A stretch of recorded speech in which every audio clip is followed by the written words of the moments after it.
It is time to rack NBA 2K24's shooting badges. And man, oh man, it's going to be a good one.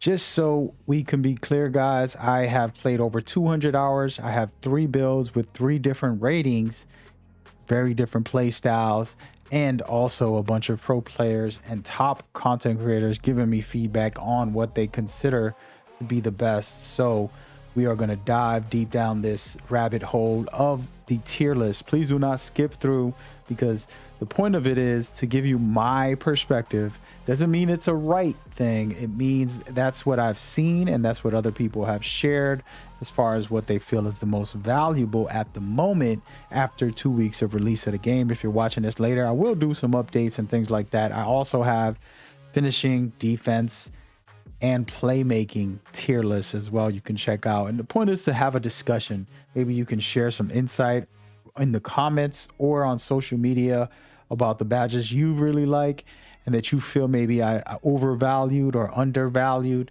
And we can go from there. With that in mind, I'm not going to hold you guys too long.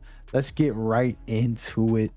And I'm going to spark it up with a lovely badge called Agent 3. Agent 3 is a must-have, and I have it on the S tier for that, specifically for the point guards who are going to be dribbling. It's mostly your main point guard, but other guards can have that to create a pull-up shots. Anytime you're going to do a pull-up, you need this, and if you can have it at the highest rank for every build, it's definitely useful. The centers and spot ups usually don't really need Agent 3 much, but if you can have it just in case for those emergency moments where you do need to dribble a little, it's very useful. It's still a powerful badge. It's not as powerful as it was in previous years, but it is good to go. That's number one. We're starting off hot, guys. We're going hard body, and I want to continue going to S tier for a second. Start off hot.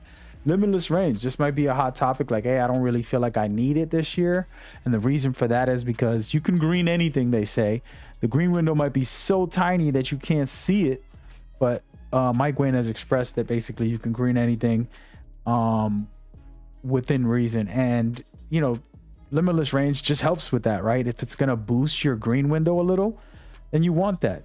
And especially for either the spot ups at the hash or the point guards, people with the ball will end up wanting to shoot from longer distance is critical. Now, of course, if you're just a center spotting up in the corner, you don't need limitless range, but it is a useful badge in my opinion.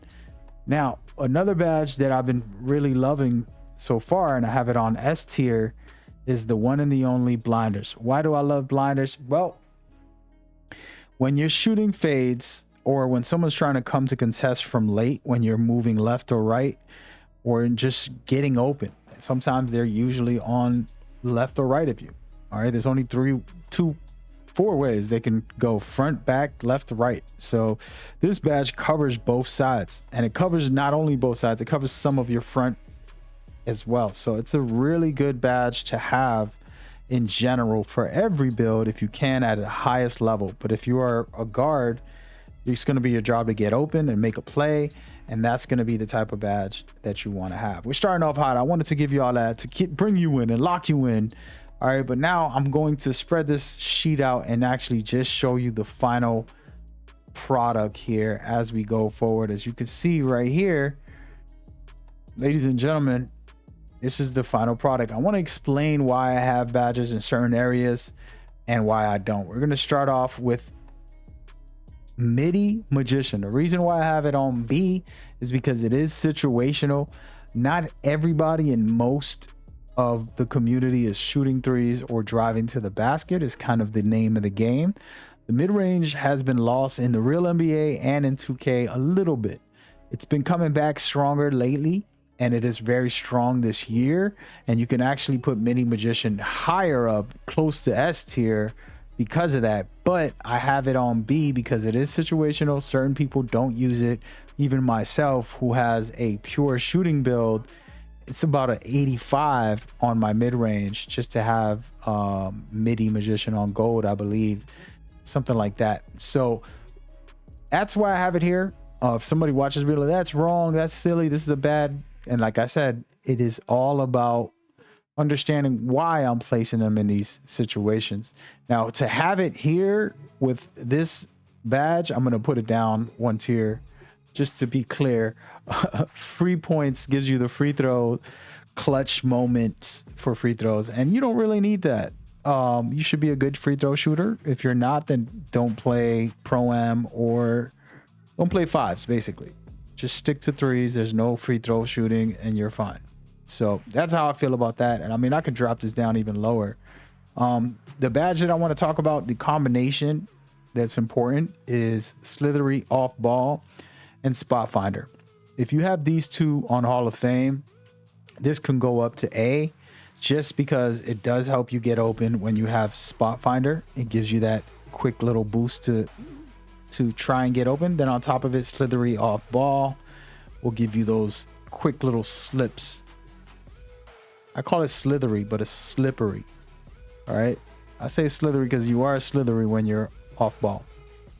Then Comeback Kid, it's one of those badges that if you can get it at a high rate, sure, you can have it, but it's not a necessary badge to have. It's basically clutch moments. You're going to be able to do something special with that. And that's why that's key, in my opinion.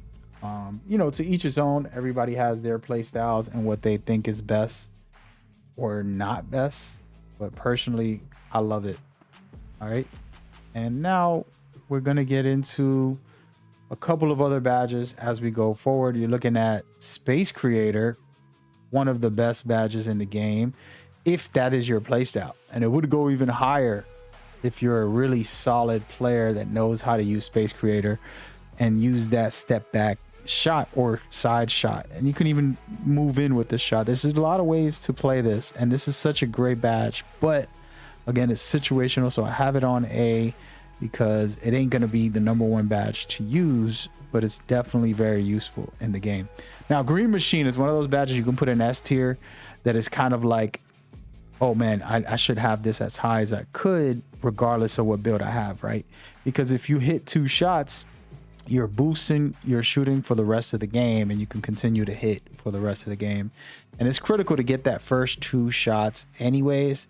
And a lot of people would debate, oh, I'm going to make the shot. Why would I need Green Machine? If I'm going to make 2 shots in a row, I should be fine for the rest of the game. And this is kind of true. But when you're getting highly contested shots, or you start going into a slump, maybe getting the ball turned over a little bit, your screen window drops. But with Green Machine, it's going to stay, keep providing a boost because of that. Okay. Now, fade, aka post fade phenom specifically. This badge to me, guys, again, another situational one, just like Mini Magician and post fade together, we'll put both those two in S tier if that was the case. So the truth is that they're not perfect, but together they're amazing. And post fade phenom really is special. If you have a very strong build and you post someone up and then you back them down a little and then push off of them so you can get a jumper, you're going to get a lot of space, and it's going to be an easy green every single time.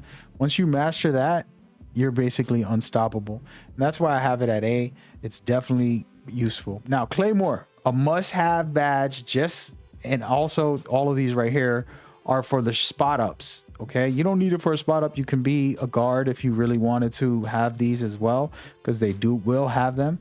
But Claymore is top tier, man. You just stand still for a couple seconds, which you're gonna do as your point guard makes a play, and you're gonna get a big boost. Okay, and then the same thing with the corner specialist. It is not overpowered this year like it used to be in the past, and it's also not too weak. I felt like last year it wasn't that great. So this year there is a good feel for it on Hall of Fame specifically. I don't have it any higher because it's not one of those overpowered where we used to do corner fades back 2 years ago. Okay. Now, open looks. It's one of those badges we don't know if we need, because yes, it provides a boost when you're open, but you're already most likely going to hit that shot if you're a decent shooter, and you don't really need this every single time. Okay. Then catch and shoot. I want to talk about this in the sense of, yes, catch and shoot is a must have for a lot of builds, not just these spot ups. Because if you're the point guard and you do a pick and roll and they kick it back to you, but it's a highly contested and you can't shoot, catch and shoot can give you that extra boost that you might have need, and you won't notice it because you're shooting the same amount of shots and making the same amount. But this can be one of the reasons, and especially with this year's attribute system where you're basically only stuck with the badges that you unlock with the ratings you have. All right. Now, these 2 badges, again, there's a real complicated storyline with blinders, Deadeye, and guard up. We can create myths and create legends and stories that aren't true about these badges because they stack together most of the time. And the point is one of them together makes a big difference. So guard up, Deadeye, and blinders can turn you into a superstar, hitting contested shots and fades and so much more. Just because of this, it helps basically nullify the defense and you're able to do something special. So I have them bundled up as one to a certain extent if you can get them as high as you can when you're out there.